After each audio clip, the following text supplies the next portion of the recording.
أعوذ بالله من الشيطان الرجيم يا أيها الذين آمنوا كتب عليكم الصيام كما كتب على الذين من قبلكم لعلكم تتقون.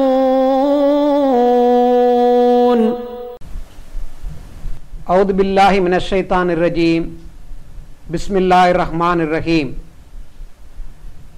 அன்பிற்குரிய சகோதரர்களே சகோதரிகளே, அஸ்ஸலாமு அலைக்கும் வரஹ்மத்துல்லாஹி வபரகாத்துஹு. அஹ்மதியா முஸ்லீம் ஜமாத் வழங்கும் ஆன்மீக வசந்தகாலம் என்ற நிகழ்ச்சியின் மூலம் உங்களை சந்திப்பதில் மகிழ்ச்சி அடைகின்றோம். நம்முடைய நிகழ்ச்சியை பார்த்த பல சகோதரர்கள் சகோதரிகள் பல கேள்விகளை கேட்டிருக்கிறார்கள். ரமலான் நோன்பு தொடர்பாகவும் மார்க்கம் சம்பந்தமாகவும் பல கேள்விகளை கேட்டிருக்கிறார்கள். இந்த நிகழ்ச்சியின் வாயிலாக அந்த கேள்விகளுக்கு நாம் பதிலளிக்க இருக்கின்றோம். முதலில் தூத்துக்குடியிலிருந்து ஆயிஷா என்கின்ற பெண்மணி ஒரு கேள்வியை அனுப்பியிருக்கிறார். அந்த கேள்வி, பிரயாணத்தில் நோன்பு வைக்கலாமா? சுமார் 60 கிலோமீட்டர் பயணம் மேற்கொண்டால் அது பயணமாகுமா என்று கேட்டிருக்கிறார். கேள்வி என்னவென்றால், பயணி நோன்பு வைக்கலாமா என்பதுதான் கேள்வி. திருக்குரானில் இது பற்றி நாம் பார்க்கின்ற போது இறைவன் நோன்பை கடமையாக்கி இருக்கின்ற அதே நேரத்தில் அதே வசனத்தில் அடுத்து மன்கான மின்கும் மரியலன் அவ் அலா சஃபரின் ஃபஇத்தத்து மின் ஐயாமின் உஹர் என்று கூறுகின்றான். அதாவது, உங்களில் யார் நோயாளியாகவோ அல்லது பயணத்திலோ இருக்கின்றாரோ அவர் மற்ற நாட்களில் கணக்கிட்டு நோற்றுக்கொள்ள வேண்டும் என்று கூறுகின்றான். இங்கு பயணம் என்பது இத்தனை தூரம் என்றோ நோய் என்பது இவ்வளவு இருக்க வேண்டும் என்றோ எங்கேயும் உறுதியாக ஒரு அறுதியிட்டு கூறவில்லை. பொதுவாக மனிதனுடைய சொல்வழக்கில் எதனை பயணம் என்று நாம் நினைக்கின்றோமோ அதுதான் பயணம். இந்த அடிப்படையில் இது இறைவன் வழங்கிய ஒரு சலுகையாகும். இந்த சலுகையை ஏற்று நடப்பதில்தான் அல்லாஹ்வுடைய திருப்தியை பெற முடியுமே தவிர, சிலர் பொதுவாக நான் பயணத்தில் இருந்தாலும் என்னால் நோன்பு வைக்க முடியும், அதற்கான ஆற்றல் எனக்கு இருக்கிறது என்று நினைத்து நோன்பு வைக்கிறார்கள். ஆனால் அது உண்மையிலேயே அல்லாஹ் கொடுக்கக்கூடிய அந்த சலுகையை அவர்கள் அவமதிக்கிறார்கள் என்றுதான் பொருள். ஏனென்றால் ஹஜ்ரத் ரசூலே கரீம் ஸல்லல்லாஹு அலைஹி வஸல்லம் அவர்கள் இந்த திருக்குரான் வசனத்தை மிக அதிகமான முறையில் புரிந்தவர்களாக இருந்தார்கள். அவர்கள்தான் நமக்கு திருக்குரான் வசனத்துடைய ஞானத்தை கற்றுக் கொடுத்தார்கள். அந்த ரசூலுல்லாஹ் ஸல்லல்லாஹு அலைஹி வஸல்லம் அவர்கள் கூறுகிறார்கள், வஅலைக்கும் பிருஹ்ஸத்தில்லாஹி அல்லதி ரஹஸல்லக்கும். அதாவது, அல்லாஹ் வழங்கிய சலுகையை நீங்கள் ஏற்று நடப்பதில்தான் உங்களுக்கு கடமையாக இருக்கின்றது. எனவே அல்லாஹ் இதை சலுகையாக உங்களுக்கு வழங்கி இருக்கிறான் என்றால் அதனை ஏற்று நடக்க வேண்டும், அதில் தான் பரக்கத்து இருக்கிறது என்பது உட்பட நமக்கு அறிவுறுத்தி இருக்கிறார்கள். இந்த அடிப்படையில் பயணம் என்பது இத்தனை கிலோமீட்டர் அத்தனை கிலோமீட்டர் என்பது அல்ல. அவ்வாறு எங்கேயுமே எந்த ஹதீஸிலும் அறுதியிட்டு கூறவில்லை. பொதுவாக ஒரு மனிதன் பெட்டி படுக்கையை தூக்கி கொண்டு பயணத்தில் அவன் சென்று விடுகிறான் என்றால் பயணம் என்று எதனை அவன் நியத்து வைத்து செல்கிறானோ அது பயணம்தான். எனவே அந்த அடிப்படையில் அவன் செல்லும் போது அப்படிப்பட்ட பயணியாக இருக்கும் நிலையில் அவன் ஒருபோதும் நோன்பு வைக்கக்கூடாது. அது அல்லாஹ்வுடைய சலுகையை அவமதிப்பதாகும். ஏனென்றால் நோன்பு என்பது அந்த நோன்பின் மூலமாக அல்லாஹ்வுடைய அருளை பெறுவதுதான் நோக்கம், அல்லாஹ்வுடைய திருப்தியை பெறுவதுதான் நோக்கம். எனவே பலவந்தமாக நான் நிச்சயமாக நோன்பு வைத்து இறைவன் சலுகை தந்தாலும் அந்த சலுகையை பொருட்படுத்தாமல் நான் கண்டிப்பாக இறைவனுடைய விருப்பத்தை பெற்றே தீருவேன் என்று ஒருவர் அடம்பிடிக்கிறார் என்றால் நிச்சயமாக அப்படிப்பட்டவருக்கு இறைவனுடைய அந்த அருள் கிடைக்க முடியாது. எனவே அல்லாஹ்வுடைய இந்த சலுகையை நாம் ஏற்று நடப்பதில்தான் திருப்தி இருக்கிறது, பரக்கத்து இருக்கிறது. அடுத்த கேள்வி லைலத்துல் கதிர் தொடர்பாக. கேள்வி என்னவென்றால், லைலத்துல் கதிர் தொடர்பாக திருக்குர்ஆனில் என்ன சொல்லப்பட்டுள்ளது? எந்த இரவில் லைலத்துல் கதிர் வரும்? லைலத்துல் கதரை பற்றி அல்லாஹ் திருக்குர்ஆனில் இன்னா அன்ஸல்நாஹு ஃபீ லைலத்துல் கதர் என்று கூறுகின்றான். அதாவது, நிச்சயமாக நாம் இதனை லைலத்துல் கதரில் இறக்கினோம். லைலத்துல் கதர் என்றால் மதிப்பளிக்கத்தக்க இரவு, மதிப்பிற்குரிய இரவு, கண்ணியத்துக்குரிய இரவு என்று பொருள். திருக்குரான் இறங்கிய அந்த காலகட்டத்தை திருக்குரானே லைலத்துல் கதர் என்று வர்ணித்து கூறுகின்றது. அதே போன்று ஹஜ்ரத் நபிகள் நாயகம் ஸல்லல்லாஹு அலைஹி வஸல்லம் அவர்கள் தோன்றுவதற்கு முன்பு மக்கள் இருந்த அந்த இருண்ட காலம் மிக நீண்ட ஒரு இருண்ட காலமாக இருந்தது. அன்னாருடைய வரவினால் ஒரு சூரியன் உதயமானது. எனவே அந்த விடியற்காலை உதயமானது, அதனைத்தான் லேலத்துல் கதர் என்றும் திருக்குரான் வர்ணித்து கூறியிருக்கின்றது. ஆக இந்த அடிப்படையில் மிகவும் கண்ணியத்துக்குரிய ஒரு இரவைத்தான் திருக்குரான் லேலத்துல் கதர் என்று கூறுகின்றது. இந்த அடிப்படையில் கூறும்போது அதே சூரத்துல் கதரில் அல்லாஹ் கூறுகின்றான், லைலத்துல் கத்ரி ஹைரும் மின் அல்ஃபி ஷஹர். அதாவது லைலத்துல் கதர் என்ற இந்த சிறப்பிற்குரிய இரவு, மதிப்பிற்குரிய இரவு 1000 மாதங்களை விட மிகச் சிறந்ததாகும். 1000 மாதங்கள் என்றால் ஏறக்குறைய 81 வருடங்களை குறிப்பிடுகின்றது. இது மனிதனுடைய சராசரி ஆயுளையும் குறிப்பிடுகின்றது. எனவே மனிதனுடைய சராசரி ஆயுளில் இந்த ஓர் இரவை, இந்த கண்ணியத்துக்குரிய இரவை மனிதன் பெற்றுவிட்டால் அவன் உண்மையிலேயே வாழ்நாளுடைய அந்த நோக்கத்தை பெற்றுவிட்டான் என்றுதான் பொருள். ஆனால் பொதுவாக மக்கள் லைலத்துல் கதர் என்றால் ஒரு குறிப்பிட்ட இரவுதான், உதாரணமாக ரமலானுடைய 27வது இரவுதான் லைலத்துல் கதர் இரவு என்று நினைத்து வைத்திருக்கிறார்கள். ஆனால் அவ்வாறு ஒரு குறிப்பிட்ட இரவு என்று எங்கேயுமே கூறப்படவில்லை. ரசூல் ஸல்லல்லாஹு அலைஹி வஸல்லமுடைய ஹதீஸ்களை நாம் பார்க்கின்ற போது இரவினுடைய அந்த ரமலானுடைய கடைசி 10 நாட்களில் ஒற்றைப்படை இரவுகளில் அதனை தேடுங்கள் என்று கூறினார்கள். ஆக ஒற்றைப்படை இரவு என்றாலும் கூட இந்த ஒற்றைப்படைதான் என்பதை அறுதியிட்டு கூறவில்லை, அதில் தேடுங்கள் என்று ஹஜ்ரத் ரசூலுல்லாஹ் ஸல்லல்லாஹு அலைஹி வஸல்லம் அவர்கள் கூறியிருக்கிறார்கள். எனவே அந்த ஒற்றைப்படை இரவு எதுவாகவும் இருக்கலாம், 21ஆகவும் இருக்கலாம், 23ஆகவும் இருக்கலாம், 25ஆகவும் இருக்கலாம், 27ஆகவும் இருக்கலாம், 29ஆகவும் கூட இருக்கலாம். எனவே அதனை தேடுங்கள் என்று ஹஜ்ரத் ரசூலுல்லாஹ் ஸல்லல்லாஹு அலைஹி வஸல்லம் அவர்கள் சொன்னார்கள் என்றால் அதன் பொருள் நீங்கள் அதிகமான முறையில் முயற்சி செய்ய வேண்டும். அவ்வாறு முயற்சி செய்தால் அந்த லைலத்துல் கத்ரை பெற்று விடுவீர்கள். அந்த கண்ணியத்துக்குரிய இரவை ஒருவர் பெற்றுவிட்டார் என்றால் அதற்குரிய இலக்கணமாக, அதற்குரிய அடையாளமாக திருக்குரான் கூறுவது என்னவென்றால், அவருக்கு ஹிய ஹத்தா மத்லைல் ஃபஜர், அதாவது விடியற்காலை தோன்றும் வரை அது இருக்கும். இங்கு விடியற்காலை என்றாலும் கூட உண்மையிலேயே ஒரு மனிதனுடைய வாழ்நாளில் ஏற்படக்கூடிய ஒரு விடியல் ஆகும். ஆக ஒரு மனிதனுக்கு இருள் மட்டும்தான் எஞ்சி இருக்க வேண்டும் என்பதல்ல, மாறாக அந்த லைலத்துல் கத்ரை அவர் பெற்றுவிட்டார் என்றால் அதற்குரிய முக்கிய அடையாளம் அவருடைய வாழ்நாளில், அவருடைய வாழ்க்கையில் ஒரு முக்கிய நல்ல ஒரு திருப்பம் ஏற்பட வேண்டும், நல்ல ஒரு மாறுதல் ஏற்பட வேண்டும், நல்ல ஒரு விடியல் ஏற்பட வேண்டும். அப்படிப்பட்ட ஒரு விடியல் ஏற்பட்டு விட்டால் நிச்சயமாக அந்த இரவு அவருக்கு கிடைத்து விட்டது என்று பொருள். எனவேதான் ரசூல் ஸல்லல்லாஹு அலைஹி வஸல்லம் அவர்கள் கூறினார்கள், மன் காம லைலத்துல் கத்ரி ஈமானன் வ இஹ்திசாபன் உஃபிர லஹு மா தகத்தம மின் தம்பிஹி. அதாவது எவர் இந்த லைலத்துல் கத்ர் இரவில் நின்று தொழுவாரோ, எப்படி நின்று தொழ வேண்டும்? ஈமானன் வ இஹ்திசாபன், ஈமானுடன் அவர் தொழ வேண்டும்.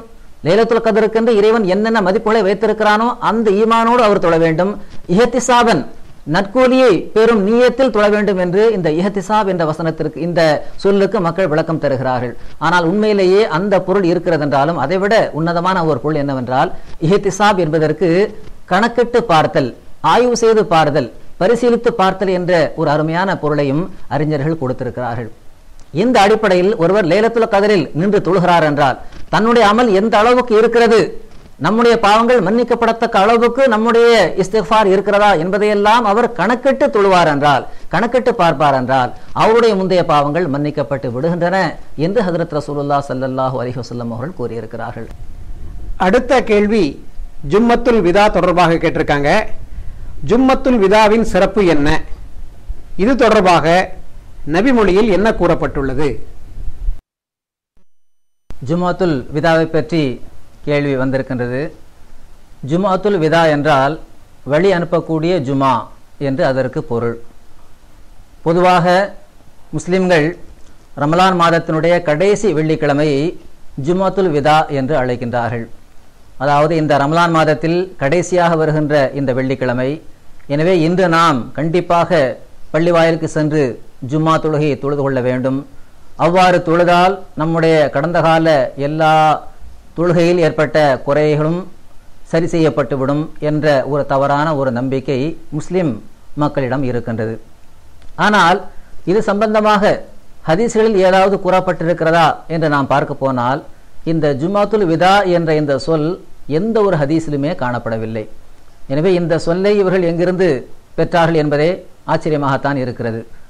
திருக்குரானை நாம் பார்க்க போனால் அதில் ஜும்மாவுடைய சிறப்பை பற்றி அல்லாஹ் கூறுகின்றான்.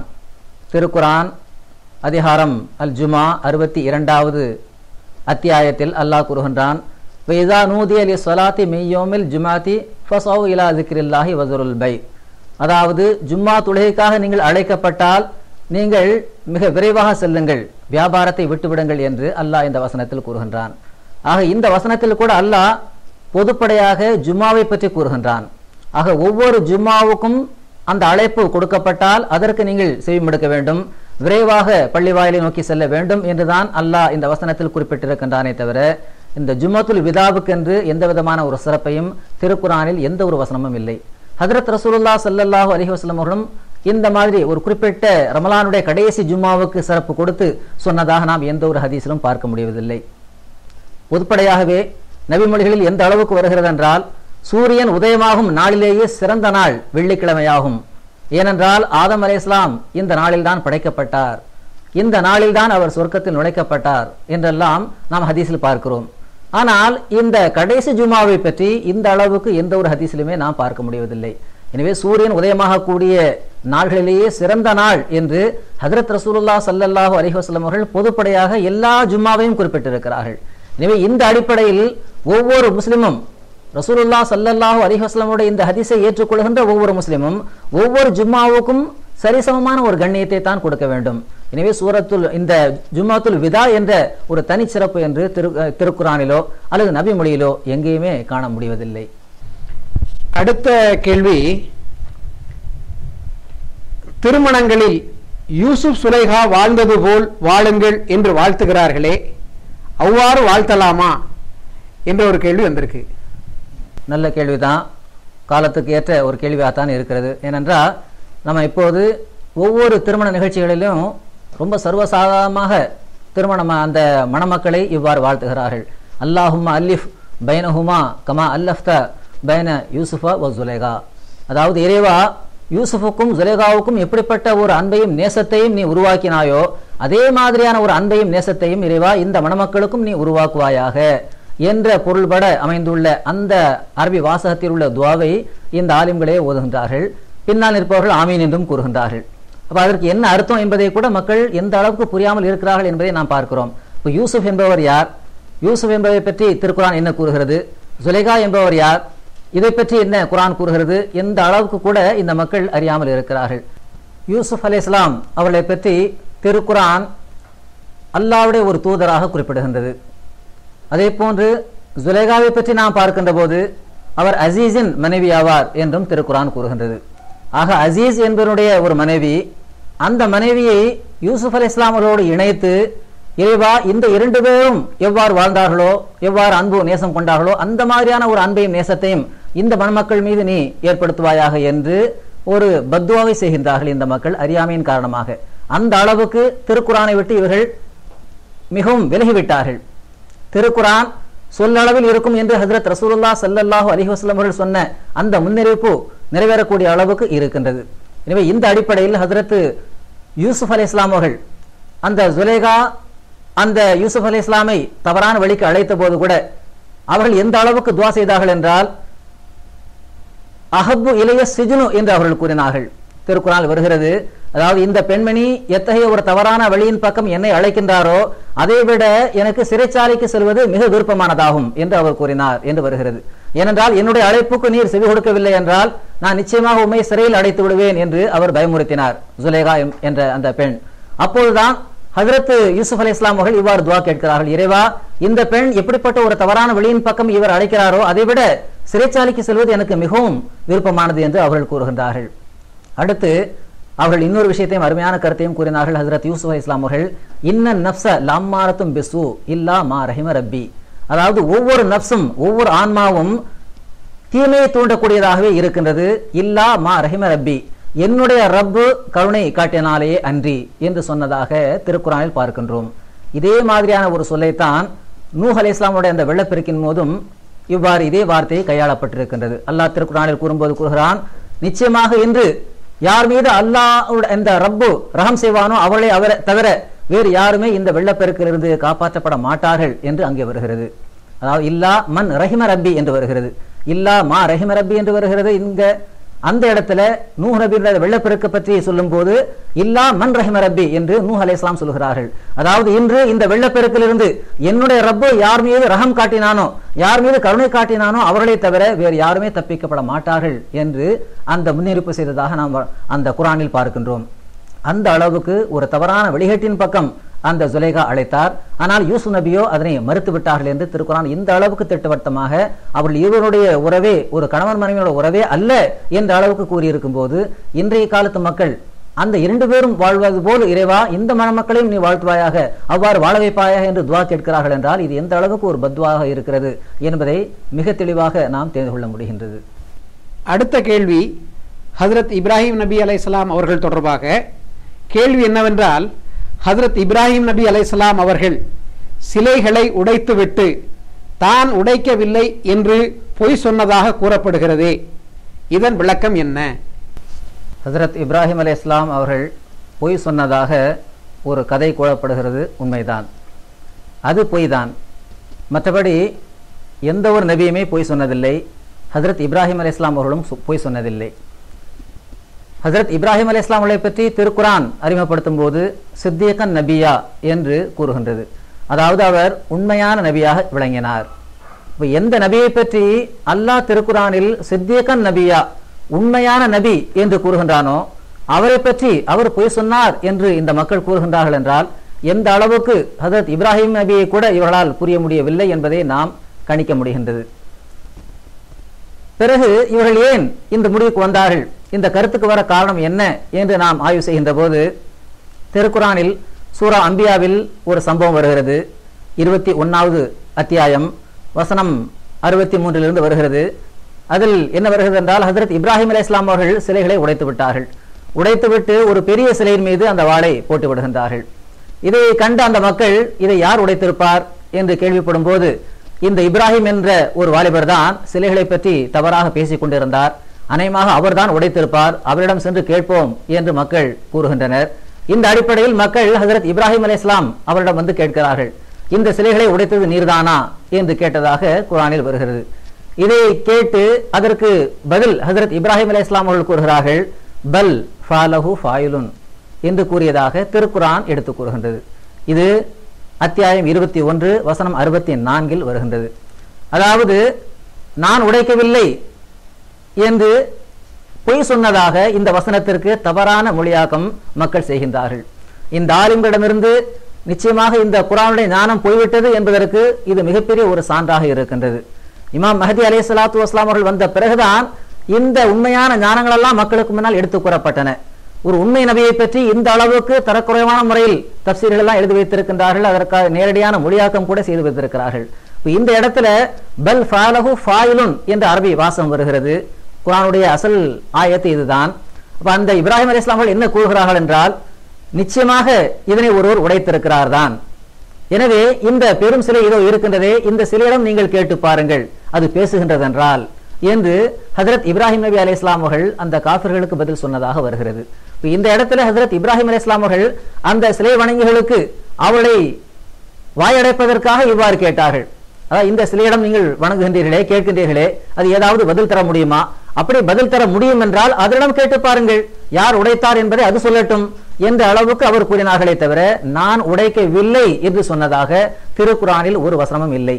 பல் ஃபாலஹு என்ற வார்த்தை தான் வருகிறது. அதற்கு பொருள் ஆம், நிச்சயமாக இதனை ஒருவர் உடைத்துதான் இருக்கிறார்.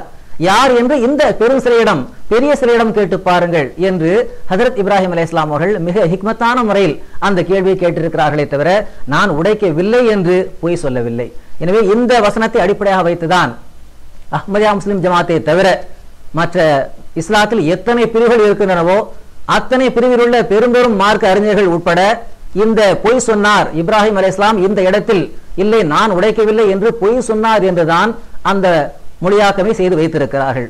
இந்த அடிப்படையில் ஹஜ்ரத் இப்ராஹிம் அலைஹிஸ்ஸலாம் அவர்களை சித்திகன் நபியா என்று அல்லாஹ் திருக்குரானில் எந்த அளவுக்கு உண்மையான நபி என்று கூறியிருக்கின்றானோ அந்த அளவுக்கு அவருடைய அந்த உண்மைத்துவத்திற்கு எந்த விதமான களங்கமும் ஏற்படாத அளவுக்கு ஒரு மொழியாக்கத்தை கொடுத்திருக்கிறது என்றால் இன்று உலகத்தில் அஹ்மதியா முஸ்லிம் ஜமாத் மட்டும்தான் என்பதையும் நாங்கள் மிக பெருமையுடன் கூறிக்கொள்ள கடமைப்பட்டிருக்கின்றோம்.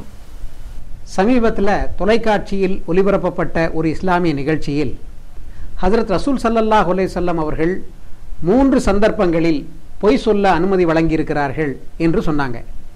அந்த 3 சந்தர்ப்பங்கள் என்னன்னு கேட்டீங்கன்னா, முதல்ல போர்க்காலங்களில் பொய் சொல்லலாம், போர் நடக்கின்ற பொழுது பொய் சொல்லலாம்.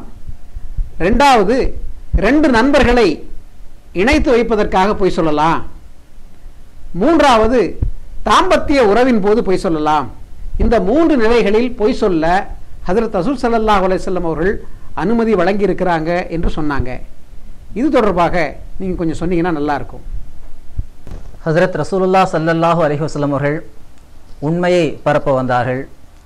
எல்லா நபிமார்களும் சித்தியக்கன் நபியாக விளங்கி இருக்கிறார்கள், அதாவது உண்மையான நபியாக விளங்கி இருக்கின்றார்கள்.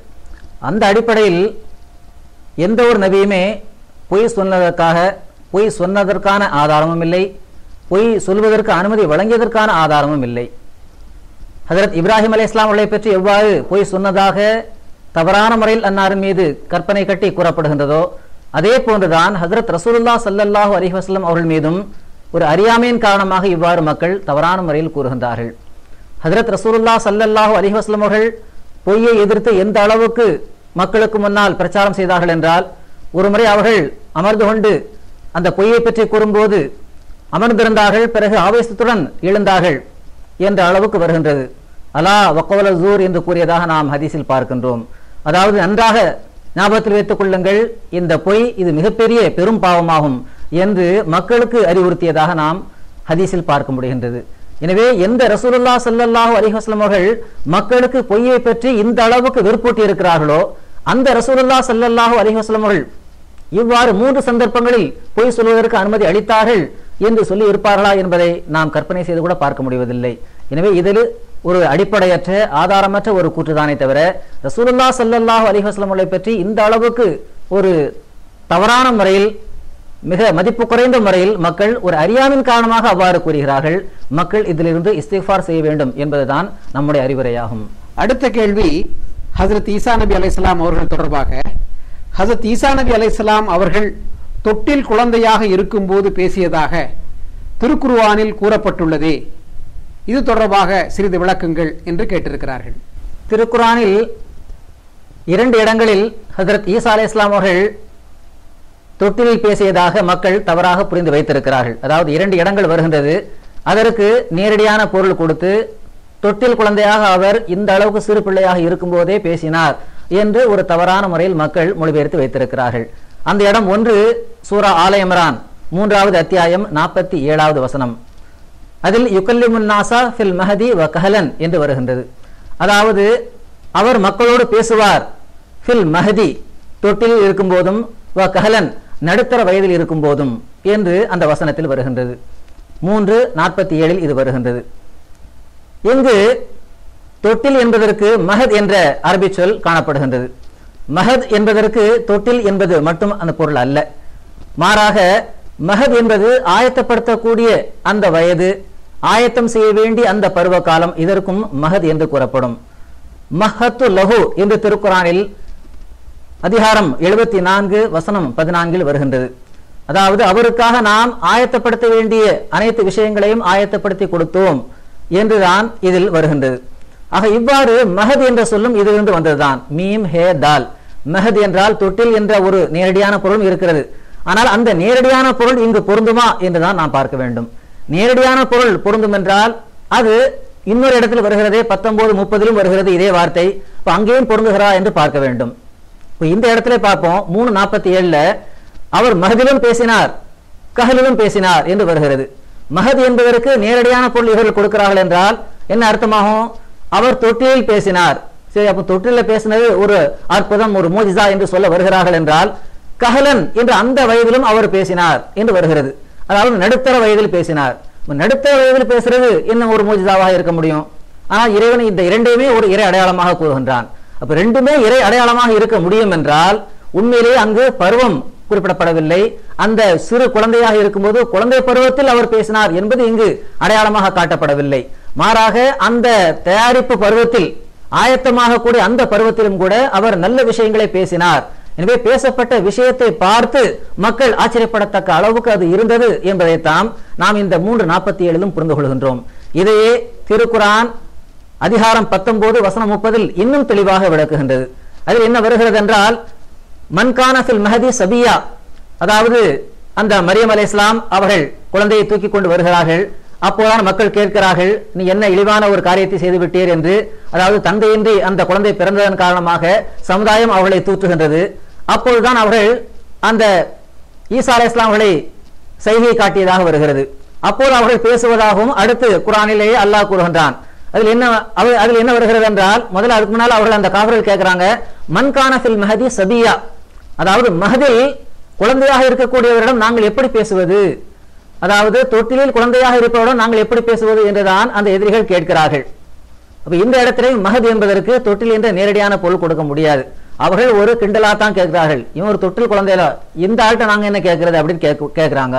ஆனா அதற்கு ஹஜ்ரத் ஈசா அலைஹிஸ்ஸலாம் அவர்கள் சொன்ன பதிலில் இருந்து அவர் தொட்டில் குழந்தை அல்ல என்பதை தெளிவாக தெரிந்து கொள்ள முடிகிறது. ஏனென்றால் அவர் சொன்னதாக அடுத்து அல்லாஹ் சொல்றான், காலா, அந்த ஈசா நபி கூறினார், இன்னி அப்துல்லா, நான் அல்லாஹ்வுடைய அடியானாக இருக்கிறேன், ஆதானியல் கிதாபா, அல்லாஹ் எனக்கு வேதத்தை வழங்கி இருக்கிறான். இங்கு பாருங்க, தொட்டில் குழந்தையாக இருக்கும் என்றால் இதற்கு நேரடியான பொருள் கொடுக்க முடியும் என்றால் அப்ப என்ன அர்த்தமாகும்? நான் அல்லாஹ்வுடைய அடியானாக இருக்கிறேன் என்று அவர் பேசினார். சரி, இது பேசினது அடுத்து என்ன வருது? எனக்கு அல்லாஹ் கிதாபை வழங்கி இருக்கிறான், வேதத்தை வழங்கி இருக்கிறான் என்று அவர் சொல்றார். அப்ப தொட்டில் குழந்தைக்கு வேதத்தை அல்லாஹ் வழங்குவானா? அடுத்து அவர் சொல்றாரு, வஜாலனி நபியா, மேலும் இறைவன் என்னை நபியாக ஆக்கி இருக்கிறான் என்று கூட ஹஜ்ரத் ஈசா அலைஹிஸ்ஸலாம் அவர்கள் சொன்னதாக வருகிறது. பர்ரம் பி வாலிதத்தி என்று அடுத்து வர வருது. அதாவது என்னுடைய தாயாருக்கு பணிவிடை செய்வதற்காக இறைவன் எனக்கு வலியுறுத்தி கட்டளையிட்டிருக்கிறான். அப்போ தொட்டில் குழந்தை தாயாருக்கு பணிவிடை செய்ய முடியுமா? அல்லது அந்த தொட்டில் குழந்தைக்கு தான் தாய் பணிவிடை செய்வாரா? இதற்கு நேர் மாற்றமாக இங்கு வந்திருக்கிறது. என்னை நபியாக ஆக்கியிருக்கிறான் என்று வந்திருக்குது, வேதத்தை கொடுத்திருக்கிறான் என்று வந்திருக்கிறது. அப்ப இந்த எல்லா பருவமே அந்த கிதாபை கொடுத்த அந்த பருவம் அந்த தொட்டில் பருவம் அல்ல என்பதை மிக தெளிவாக தெரிந்து கொள்கின்றோம். எனவே இந்த இடத்துல அந்த மஹத் என்ற வார்த்தை வந்தா அதுக்கு அர்த்தம் அவங்க கிண்டலாக அப்படி கேட்டாங்க, இந்த தொட்டில் குழந்தைட்டு நாங்க எப்படி பேசணும்னு. எனவே அந்த அர்த்தம் இல்ல. உண்மையிலேயே ஹஜ்ரத் ஈசா அலைஹிஸ்ஸலாம் அவர்கள் அந்த நபியினுடைய பருவத்தை பெற்ற அந்த பருவத்தை தான் அது குறிப்பிடும் என்பதை இந்த 19வது அத்தியாயத்திலிருந்து மிக தெளிவான முறையில் நாம் தெரிந்து கொள்கின்றோம். அது மட்டுமல்லாமல் ஹஜ்ரத் ரசூலுல்லாஹ் ஸல்லல்லாஹு அலைஹி வஸல்லம் அவர்களுக்கு முன்வந்த எல்லா நபிமார்களுமே ரிஜால் என்ற அந்த பருவத்தை அடைந்திருக்கிறார்கள் என்பதை திருக்குரான் திட்டவட்டமாக கூறியிருக்கிறது. திருக்குரான் அதிகாரம் 12 110வது வசனத்தில் நாம் பார்க்கிறோம், ஒமா அர்சல்னா மின் கபலிக இல்லா ரிஜாலு நூஹி இலைஹிம், அதாவது உமக்கு முன்னர் நாம் எந்த ஒரு ரஜுலையும் தவிர அவர்களுக்கு வஹி அனுப்பாமல் இருந்ததில்லை என்று வருகிறது. அதாவது ரசூலுல்லாஹ் ஸல்லல்லாஹு அலைஹி வஸல்லம் அவர்களுக்கு முன்னர் எத்தனை நபிமார்கள் தோன்றினார்களோ அவர்கள் அத்தனை பேரும் ரஜுலுன் என்ற அந்த பருவ வயதை அடைந்திருந்தார்கள். ரஜுலுன் என்றால் ஜக்கருன் பாலிகுன் என்று அதற்கு பொருள். அதாவது பருவமடைந்த அந்த ஆணுக்குத்தான் ஜக்கருன் பாலிகுன் என்று கூறப்படும். இதிலிருந்து ரசூலுல்லாஹ் ஸல்லல்லாஹு அலைஹி வஸல்லம் அவர்களுக்கு முன் வந்த அனைத்து நபிமார்களுமே இந்த பருவமடைந்த அந்த வயதை அடைந்திருக்கிறார்கள் என்பதை நாம் தெளிவாக தெரிந்திருக்கும் போது, நிச்சயமாக தொட்டில் குழந்தையாக இருக்கும் பருவத்திலேயே ஹஜ்ரத் ஈசா நபி அலைஹிஸ்ஸலாம் அவர்கள் மட்டும் எப்படி இந்த நபி பதவியை பெற்று விட்டார்கள் என்பதும் ஒரு கேள்விக்குறியாகத்தான் இருக்கிறது. அவ்வாறு இருக்க முடியாது என்பதையும் தெளிவாக நாம் தெரிந்து கொள்ள முடிகின்றது. அப்போ ஜஸாக்குமுல்லாஹ் மௌலவி சாஹிப், இந்த நிகழ்ச்சியை நாம் இத்துடன் நிறைவு செய்வோம். அன்பிற்குரிய சகோதரர்களே, உங்களுக்கு எழுகின்ற கேள்விகளை நீங்கள் தபால் மூலமாகவோ அல்லது தொலைபேசி மூலமாகவோ எங்களை கேட்கலாம். வரும் நிகழ்ச்சிகளில் இன்ஷா அல்லாஹ் அதற்கு நாம் பதிலளிப்போம். அஸ்ஸலாமு அலைக்கும் வரஹ்மத்துல்லாஹி வபரகாத்துஹு.